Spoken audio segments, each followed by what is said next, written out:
Hi hello నమస్తే అందరికీ నేను మీ నరేష్. ఇన్ఫర్మేటివ్ వార్త వీడియో పూర్తిగా చూడండి. బంగారం రేట్ ఏ విధంగా పెరుగుతుందో రోజు రోజుకి, అదే విధంగా దొంగలు కూడా పెరుగుతున్నారు. దీనికి సంబంధించి మనకు తెలుసు 30,000 తులం రేట్ ఉన్నప్పటి నుంచి కూడా చైన్ స్నాచింగ్ ఎక్కువైపోయింది. మనం ప్రతిరోజు వార్తలు వింటూ ఉంటాం. మహిళల మెడల నుంచి పుస్తలతాళ్ళు అదే మంగళసూత్రాలు ఎత్తుకెళ్ళిపోతారు లాక్కొని. ఈ విధంగా కొంతమంది కంప్లైంట్ ఇచ్చినప్పటికీ దొరుకుతారు, కొందరు దొరకకపోవచ్చు. అయితే మరి ధర్మారం మండల కేంద్రంలో ఒకడు కొత్తగా ట్రై చేసిండనమాట. పెన్షన్ మంజూరు చేయిస్తా అనే పెన్షన్ పేరుతో ఒక వృద్ధురాల్ని మోసం చేసిండనమాట. మరి ఆమె 67 వయసు అట. పెన్షన్ నేను చాలా మందికి ఇప్పించినాను, మీకు కూడా పెన్షన్ ఇప్పిస్తానని మాయమాటలు చెప్పి మరి ఫోటో అప్లోడ్ చేయాలని ఫోటో తీసుకున్నప్పుడు మెడలో బంగారం కనిపించదని చెప్తే ఆమె తీసి చేతిలో పెట్టిందంట.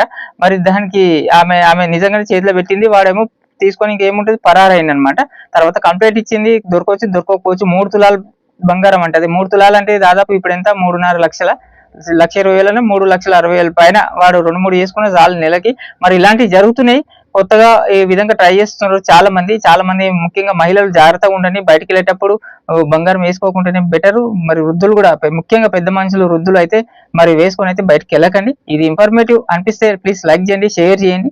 మళ్ళీ ఇలాంటి ఇన్ఫర్మేటివ్ వార్తలు, రాజకీయాల పైన, సంక్షేమ పథకాల పైన వార్తలు చెప్తూ ఉంటాను. ప్లీజ్ సబ్స్క్రైబ్ చేయండి, ప్లీజ్ సపోర్ట్ చేయండి నాకు. Thank you.